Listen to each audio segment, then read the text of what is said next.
This is Derrick Broze with The Conscious Resistance.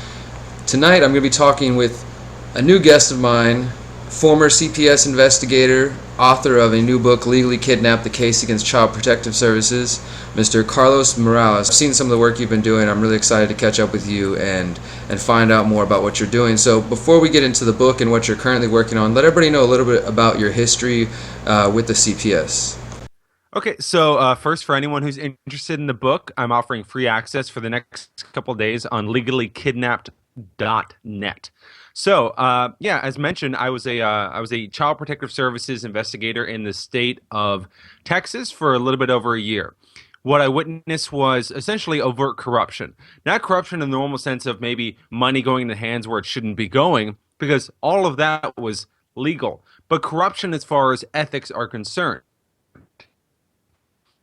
One of the main things that I observed was the fact that, for the most part, they weren't going after parents who were necessarily abusing their children as much as they were going after parents who, say, chose to use recreational drugs, such as marijuana. Of course, they didn't really care about things like alcohol, which, of course, are known to be much more toxic to people's systems, especially in the way they act.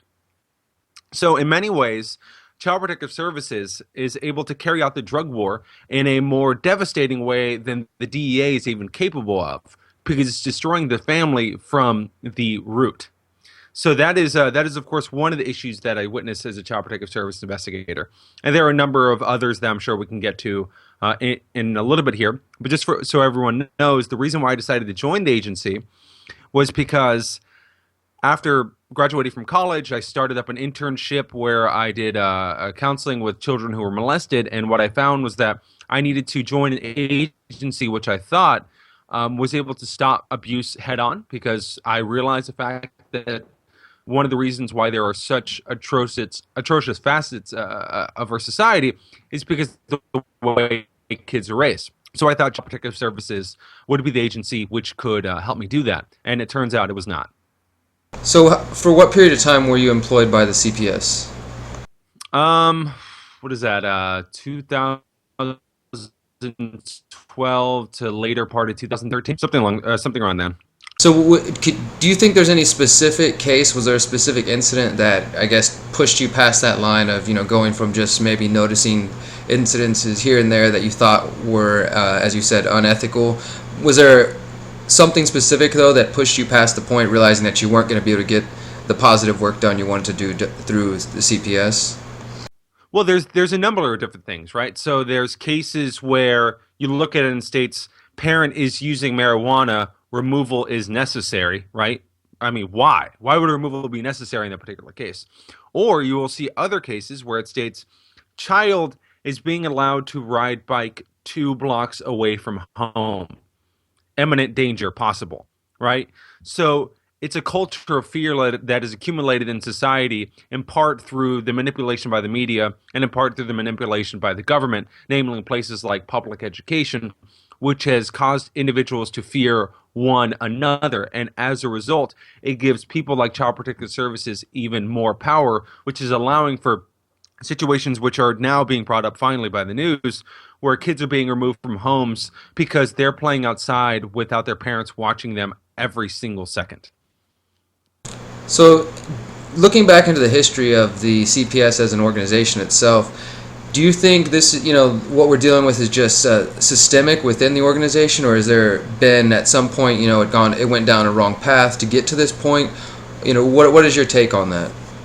So, Child Protective Services kind of gets started in a sense from a legal term called parens patriae, which was coined in 1696, which gives the royal crown power over all minors and those who are considered unfit to be able to take care of themselves.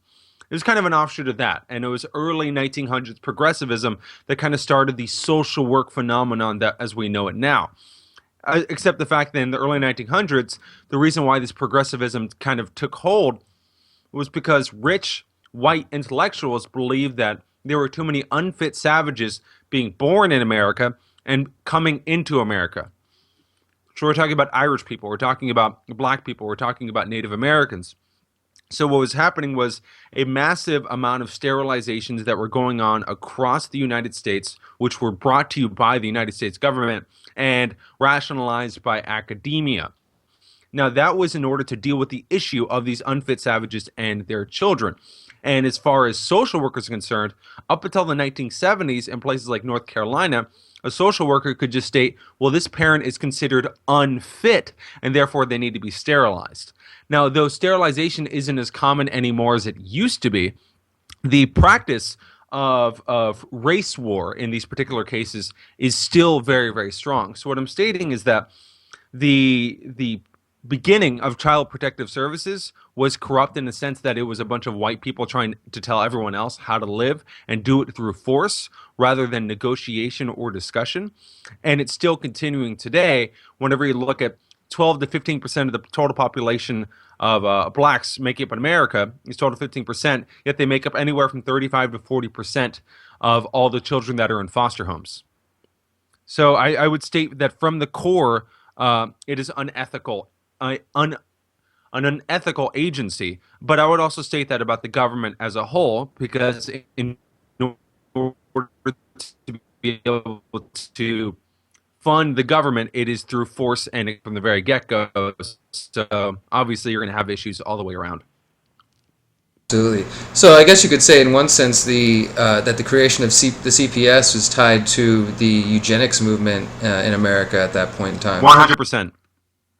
100%. That's interesting. Obviously, I understand. I think that the audience will understand the idea of the state being this purveyor of force, and you apply that to children, and it's really no different. I mean, you've heard the stories, you've seen the stories, and we've heard the horror stories about people becoming wards of the state and then being drugged up on psychotropic drugs and sexually abused or physically abused. I mean, these things seem to be all too common whenever you're dealing with a government agency. Well, and the psychotropic drugs thing really falls into this really disturbing, phenomena that's occurring across the United States. I mean, outside of Child Protective Services, I'm sure you're well aware of the massive psychiatric drugging that is happening to kids because they're deciding to be kids. I mean, we have terms like oppositional defiant disorder, ADHD, and 7-year-olds being diagnosed with bipolar disorder because they piss a fit when they're in public indoctrination camps known as schools. So there's obviously that issue.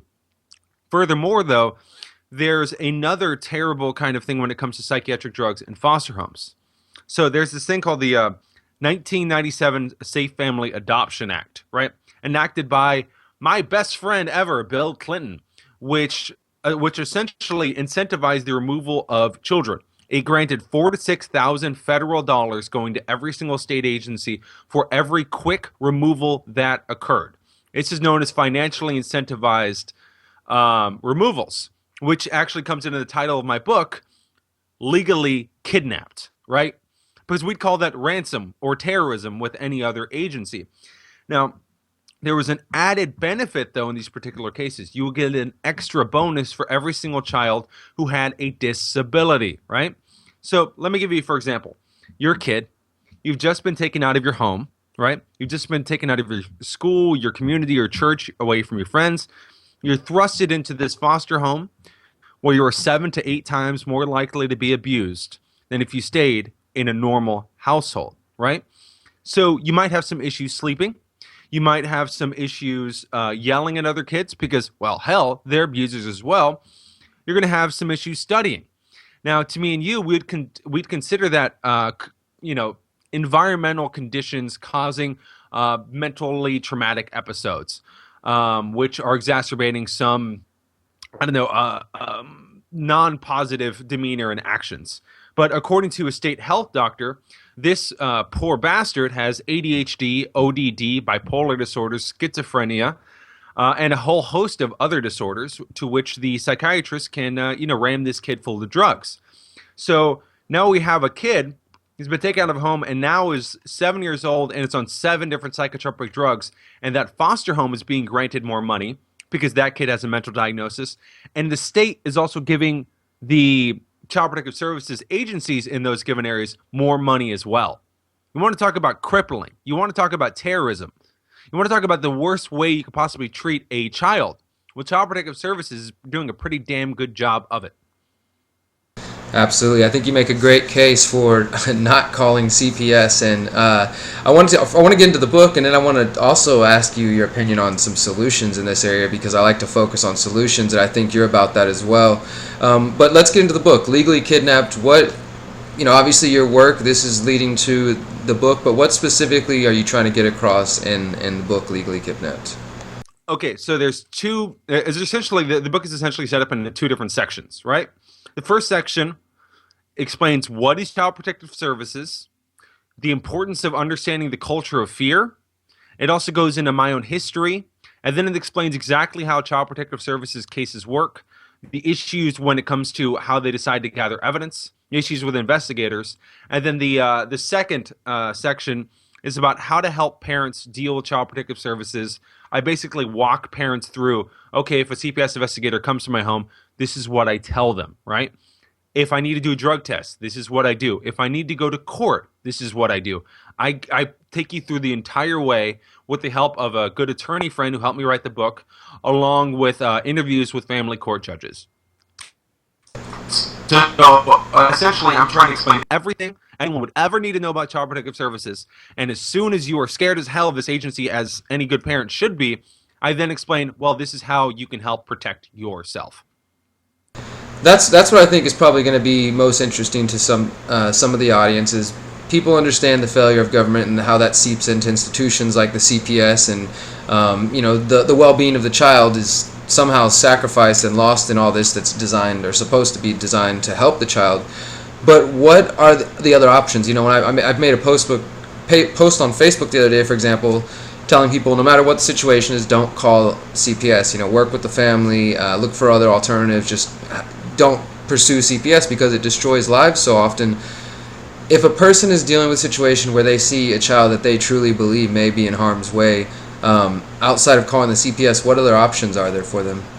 Okay, and I'm going to be try to explain this without necessarily dodging the question, because I don't believe I'm doing that in this particular case. But I believe Child Protective Services has created a scenario in America whereby it created the infantilization of all human beings within the United States. It's what the state does all the time. It monopolizes a given aspect of our life. And if we ever choose to want to put our foot in the door in order to be able to conquer that particular activity by ourselves, the state will then implement its own forms of violence upon us. So, let me give you, for example here. If I see a guy beating the hell out of his kid, right? I mean, just really, really laying into him, and I don't call Child Protective Services, I could actually end up getting in trouble for that particular case, right? So that's the problem with monopolistic power in that particular case. I believe, honestly, in confronting individuals in these particular cases, which is kind of how I ended up getting involved with Child Protective Services in the first case. There's been different suggestions on different ways of being able to handle this. But I honestly think education prior to the event occurring is your better shot than trying to stop it right then and there. In the sense of, there's people like Stefan Molyneux out there from Free Domain Radio who's going out and basically convincing tens of thousands of people not to beat the hell out of their kids, that there's other ways of being able to deal with children in more effective manners. And in my particular case, I'm working with communities here who shame parents, or not necessarily shame parents, but try to educate them on better and more practical approaches to be able to handle their children, right? So it's hard. I can't give you this is the for sure answer, in the same sense that when there was the only way you could get food in Russia, in communist Russia, was to be able to go through a bread line, and someone stated, well, there has to be another way. Well, everybody probably shunned him and goes, well, how else are we supposed to do it? Well, that person at least knew that there was something wrong with that system in that particular case. Did he know exactly how to fix it? No, but he certainly wasn't going to be stating, well, what we really need to do is have two bread lines, because the main issue is that it's corrupt from the very root. I don't believe reform is actually possible, because this system benefits and incentivizes terrible behavior from the core. Yeah, I absolutely agree with you on that point. I think that it is important to get to the root cause of these things, and Child Protective Services is just one symptom of the overarching problem of the way the state works with people. And also, as you said, I think if we create a new culture, a new community, like the community accountability where people are confronted for treating children in certain ways, that then allows the state to step in there, we can begin to work on the issues that are really at the root of those problems, why people are beating their kids or treating them in inhumane ways, and work on that, that problem, hit it there, and slowly eliminate the need for institutions such as the CPS, or at least in the current form that we know them as now. Because I agree with you as well that you said there's no need for reform, or reform might not even be possible. You were stating there, though, remove the need for child protective services, right? It's only a need in the minds of those who do not understand how the agency works, who don't understand the fact that presently there are 397,000 children in out-of-home care with the help of child protective services, and over 80% of those are not for physical or sexual abuse, right? Yet those children are regularly being abused in those very foster homes. It is a cancer upon society, and it will be known later on in history as a domestic terrorist cell. Yeah, those are some powerful words, and you would have better experience than I, man.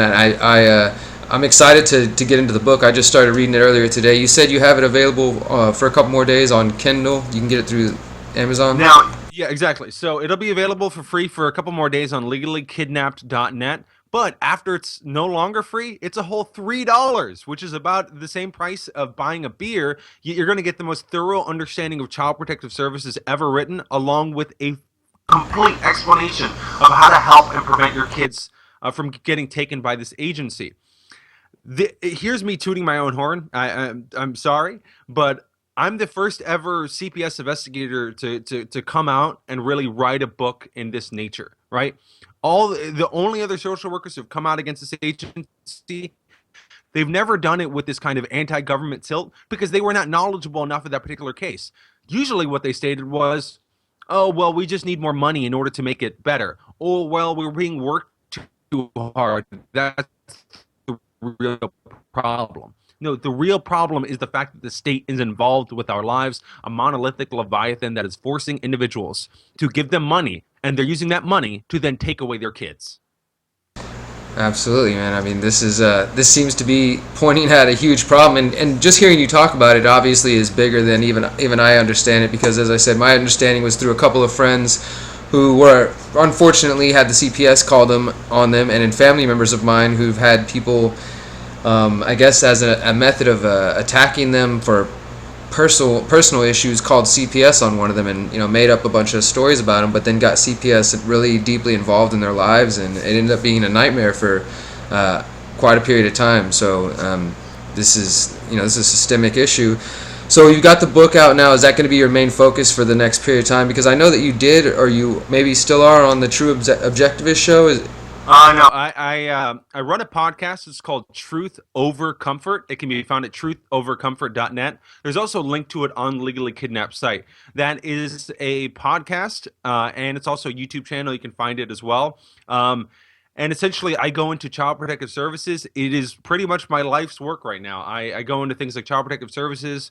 I do a lot of interviews with different people in different legal divisions, but I also talk to, wonderful philosophers and things like that, and economists like Jeffrey Tucker, Stefan Kinsella, Stefan Molyneux, Brett Venat of School Sucks. I mean, it's a really thorough show, but the main thing is about trying to discover what is the state, how to remove ourselves from it, and how to live a fulfilling life without it. Absolutely. You consider yourself an objectivist, correct?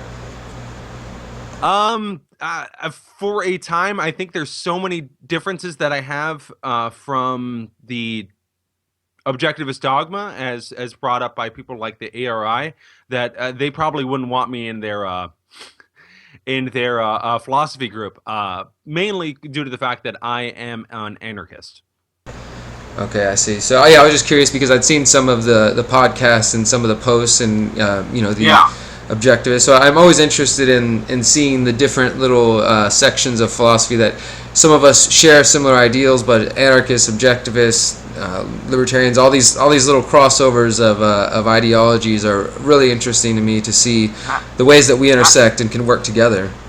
Yeah, I mean, definitely. I am what would be considered a pretty hardcore materialist. I'm not really big into myths or superstitions, although they make fine stories. I recognize the non-aggression principle universally as a result of, I mean, you can kind of study argumentation ethics in order to be able to understand that. But in the most basic sense, I own myself, and I am no, and I have no masters. Right? That's the main gist of my argument. I'm a slave to no man, woman, or entity. You'll find no argument from me there on those points as well. I'm interested though, just I guess while we have a couple minutes, as somebody who, as you said, you consider yourself to have a materialist worldview, how do certain situations, discoveries, examples of things that don't fit into a strictly rational materialist worldview, how do those find themselves in your view? Such as, let me give one example that I've read about this in numerous places and seen it reported in the mainstream. But the idea of, for example, let's say reincarnation. Now, I don't necessarily believe in that in the sense of literally somebody's coming back to life, but I've seen these news stories ran, and I just find them very interesting, where there's a child who's like 5 years old, for example, and has vast knowledge of World War II planes and all these memories, and claims to be this person, and his family goes back and is able to verify all this information that their 5-year-old son has, as if he's got the consciousness of some guy who died in a World War II crash. That's one example from an article series I read on that. But I mean, that's an example of those things. But certain things I feel go beyond just the 5 sense world, the strictly rational. We have much more than 5 senses. That's just a misunderstanding of senses. But essentially, the main issue is what is and what is not falsifiable, right? If someone just tells me something like, oh, there's an invisible pink unicorn right in front of me, since you can't disprove it, therefore it's true, right? Well, my main argument is, if you could present something to me that is solid, that is falsifiable, that you have evidence in order to back it more than just hearsay, then I'll give it a shot, right? That's basically my main statement, is that I'm just not going to dabble in complete argument from ignorance. So let's say this particular case. Let me say, for example, I don't understand how the universe started, therefore X, Y, and Z, right? That is an irrational argument, right? Because if you state from the very get-go, I don't understand, therefore you do not have an argument to present. You are simply in the state of ignorance in that particular case. Essentially, I'm humble enough to understand that I do not understand specific things. And if someone can then present those things to me, I will choose to discard them, or I will choose to hold them as being true based off of some of the metrics of the scientific method. Does that make sense? Yeah, no, I mean, I get what you're saying. I know that, like, you're not, like you said, you're not interested in superstitions, fairy tales, myths, and things like that, other than as interesting stories. Yeah. And if somebody presents them to you, go ahead. So just so I can do a clarification real quick. There's this thing that gets brought up whenever I talk about these things, and essentially people state, well, I'm not an atheist, I'm an agnostic. And what needs to be understood is that agnostics are actually atheists. Atheism is the state of belief. So do you presently believe in a God? Yes or no? Well, agnostics actually don't. They're not presently believing in God, right? The statement agnostic, right? A for no, gnostic meaning knowledge, means they do not know if there is a God. So I would be classified as an agnostic atheist. Essentially, if I'm provided with knowledge that there actually is a God, that it is justifiable, that it is falsifiable, that there is a rational definition and basis for it, and there's evidence behind it, good. I'm all for it. It's going to explain a lot of weird stuff. But until that evidence is presented, then I'm going to stay in the position that I'm in right now. Yeah, I completely understand that point. I guess just for me, it's always interesting to talk with others who are, and as you said, somewhat of the atheist, anarchist, strictly rational, materialist worldview, and to try to see, because some people are more militant, than you sound, like strictly, about who they deal with, who they conversate with, anybody who espouses any form of belief, whether that be in a God or something even spiritual, they want nothing to do with them. But to me, it's just interesting to see all of our perceptions of reality, because I think that there are some things that don't so easily fit into just a materialist worldview. And as you said, though, it's almost pointless to just posit something without having any idea. And like you said, as in your example earlier, pink unicorns or whatever, you're just espousing ideas out of ignorance. And I guess some people just seem to enjoy pondering. Yeah, I understand the joy of pondering, but the thing is, though, is you're stating strictly materialist. If something is interfering or working with material objects, and therefore it has weight or it's measurable, then therefore it is matter, right? So that means therefore it is material. It's kind of like the term supernatural. There is no supernatural, because if it has anything to do with nature, then it's natural. Does that make sense? Yeah, no, I get that definition there. There's some things that won't really be, as you're describing, they won't be matter. They won't be provable in that sense. And I guess, and I'm not saying anything against science at all. It's really just that I think that there are certain things that science hasn't evolved up to the point to recognizing yet. That there are, we're going to continue to evolve, or at least that's what I've always thought. Science is a constantly evolving. Obviously the scientific method and presenting new information and being able to adapt as that information goes on. But there does seem to be, just as in other industries within the mainstream science world, a slowness to adapt to new ideas, maybe because of conflict of interest or various interests that are keeping those things out of the public. I don't know. You won't find any disagreement with me in regards to that. There is definite slow progress as far as that's concerned in specific scientific fields, which is in large part due to state subsidization of science, which is one of the worst possible things you can have, right? So as soon as you get that filthy blood money in regards to any form of research, you're obviously going to have issues because of incentives. And to act like scientists are above incentives is creating the deification of scientists, which isn't really something I like doing. But I know a lot of people who put people like Sam Harris and Rich Dawkins on almost deity level while ignoring all the irrational statements that they make on a constant basis. I'm very glad that you said that, because I think that for some people, they become dogmatic about their scientific beliefs, and as you said, they deify certain scientific minds. And it's important to recognize that all people are fallible and that we're all constantly evolving in our knowledge, or at least those who are staying open to new knowledge and thinking with a critical mind. So I want to thank you for coming on and talking to me tonight. I really appreciate it. Let everybody know where they can find out more about the book and all your work and everything. Absolutely. So you can find my book at legallykidnapped.net. And you can find my podcast. You can probably find it through there, but you can also find that truthovercomfort.net. And you can also find it on iTunes and Stitcher. Please subscribe. It's a pretty decent podcast. I have a lot of interesting people in there. We talk about a lot of the topics that we kind of discussed here, more than just CPS. We go into ethics, philosophy, we go into science, and just trying to understand the world better. Thank you so much for talking with us tonight, Carlos. I really appreciate it, and I look forward to talking with you again soon. Again, the book is Legally Kidnapped by Carlos Morales. Be sure to check that out. Thank you, guys.